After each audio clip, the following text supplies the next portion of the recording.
Ang mabuting balita ng Panginoon ayon kay San Lucas.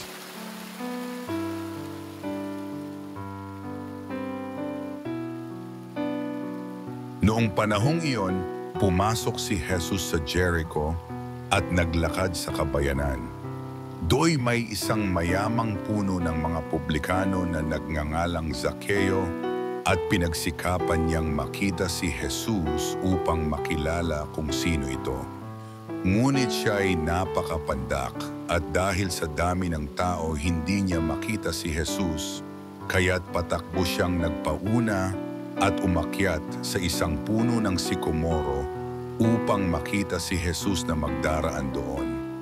Pagdating ni Jesus sa dakong iyon, siya'y tumingala at sinabi sa kanya, "Zaccheo, bumaba ka agad sapagkat kailangan kong tumuloy ngayon sa bahay mo."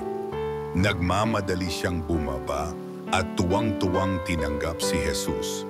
Lahat ng nakakita nito ay nagbulong-bulungan. Nakikituloy siya sa isang makasalanan. Wika nila.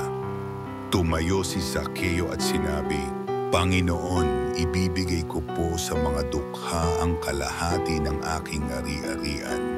At kung ako'y may nadayang sinuman, 4 na ibayo ang isasauli ko sa kanya." At sinabi sa kanya ni Jesus, "Ang kaligtasay dumating ngayon sa sambahayang ito.